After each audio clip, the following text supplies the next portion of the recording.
တာတို့သမီးတို့ဟာအဓိကပညာသင်တယ်ဆိုတာဘာအတွက်လဲဆိုတာကိုစဉ်းစားဖို့လိုတယ်မေတို့နိုင်ငံကကလေးတွေကိုပညာတတ်စေခြင်းတယ်ပညာတတ်စေခြင်းတယ်ဆိုတာဘာလဲဆိုတာကိုကလေးတွေအနေနဲ့တည်တည်ချာချာစဉ်းစားစေခြင်းတယ်တချို့ကပညာဆိုတာဟာအတန်းပညာတွေအောင်ပြီးတော့ဒီပညာတွေနဲ့အသက်မွေးဝမ်းကြောင်းကောင်းကောင်းရှာနိုင်အောင်လို့ဆိုပြီးတော့ဒီလိုပဲနားလည်ကြတယ်ဒါလည်းပါပါတယ်ဒါလည်းမမှားပါဘူးကိုကပညာတတ်ထားတဲ့အခါကျတော့ကိုအရွယ်ရောက်တဲ့အခါကျလို့ရှိရင်ကိုရဲ့အသက်မွေးဝမ်းကြောင်းအတွက်ကိုတာဝန်ယူနိုင်တယ်ကိုရဲ့ကျေးဇူးရှင်မိဘများဒါကိုရဲ့မိတ်ဆွေမျိုးသင်္ဃာများမိတ်ဆွေများကိုလည်းကူညီနိုင်တဲ့အခြေအနေကိုရောက်ရှိနိုင်တယ်အဲဒါကြောင့်မလို့ပညာသင်ယူတယ်ဆိုတာလည်းမှားတဲ့အမြင်တော့မဟုတ်ပါဘူး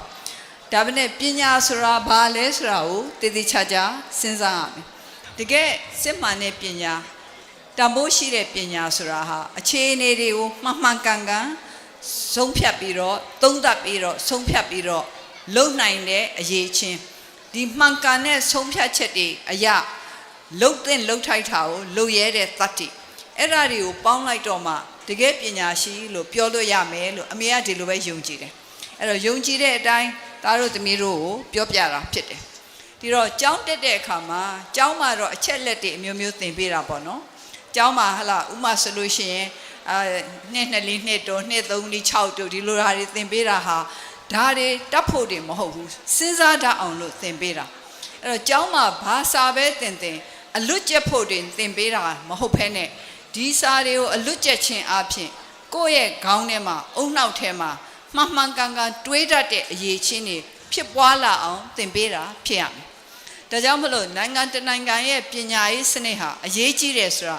ဘာအတွက်အရေးကြီးလဲဆိုတော့မှန်ကန်တဲ့လမ်းကိုရွေးချယ်တတ်တဲ့နိုင်ငံသူနိုင်ငံသားအများအပြားပေါ်လာဖို့အတွက်အရေးကြီးတာဖြစ်တယ်အဲ့တော့ကလေးတို့ကျောင်းတက်တဲ့အခါကျလို့ရှိရင်အလွတ်ကျက်ဖို့ပဲစဉ်းစားဖို့မဟုတ်ဘူးဒါကျောင်းသွားတယ်ဆိုတာကျောင်းစာတွေကိုအလွတ်ကျက်နိုင်အောင်နဲ့မပြီးသေးဘူးဒီအလွတ်ကျက်ထားတဲ့ကိုကျောင်းစာတွေပေါ်မှာကိုကနေပြီးတော့စဉ်းစားတတ်အောင်လို့အမှားအမှန်ကိုသိတတ်အောင်လို့သင်ပေးတဲ့ပညာရေးမျိုးဖြစ်အောင်တစ်ချိန်တည်းမှာပဲကျောင်းတက်တဲ့အရွယ်မှာကလေးတွေကျောင်းတက်တဲ့အရွယ်မှာဆိုလို့ရှိရင်ကိုခန္ဓာတွေကထွားကြိုင်းနေတဲ့အရွယ်တွေဖြစ်တာကြောင့်မလို့ကိုယ့်ရဲ့ကျန်းမာရေးအတွက်ကောင်းတဲ့ပညာရေးစနစ်တစ်ခုလည်းလိုအပ်တယ်ပြောရမယ်ဆိုလို့ရှိရင်ကျောင်းတွေမှာဆိုရင်အမေတို့ကျောင်းတွေနိုင်ငံကကျောင်းတွေမှာဆိုရင်အားကစားတွေဘက်မှာအင်တာမအခုအထိတော့အားနေသေးတယ်အားကစားမှုတွေကိုအားပေးတယ်ဆိုတာဟာကျန်းမာရေးအတွက်အားပေးတာဖြစ်တယ်လို့စိတ်ဓာတ်ရေးရာအတွက်အားပေးတာလည်းဖြစ်တယ်မနေ့တော့ကနမ်းမောက်မှာဖေဖေရဲ့ရာပြည့်အခမ်းအနားနဲ့ပတ်သက်လို့နမ်းမောက်တဝိုက်ကကျောင်းတွေကကလေးတွေနဲ့ကျောင်းသူကျောင်းသားလေးတွေနဲ့အမေတွေ့ခဲ့တယ်တွေ့ခဲ့တုန်းကအမေရှင်းပြခဲ့တယ်ဘာဖြစ်လို့အားကစားဆိုတာဟာအရေးကြီးတာလဲဆိုတာကိုရှင်းပြခဲ့တယ်အားကစားဆိုတာအားလုံးစုပေါင်းပြီးတော့ကစားတဲ့ပွဲတွေထုတ်စီတိုးပွဲပဲဖြစ်ဖြစ်ဘောလုံးပွဲပဲဖြစ်ဖြစ်ဒီပိုက်ကြောခြင်းပဲဖြစ်ဖြစ်ဒီလိုဟာတွေကစားတဲ့အခါမှာကိုယ့်ရဲ့ကိုယ်လက်ကျမ်းမာရေးအတွက်လည်းဖြစ်တယ်ကိုယ့်ရဲ့စိတ်ဓာတ်မှန်ကန်ရေးအတွက်လည်းဖြစ်တယ်အသင်းအဖွဲ့နဲ့တူတူလှုပ်တတ်အောင်လို့ကင်တတ်အောင်လို့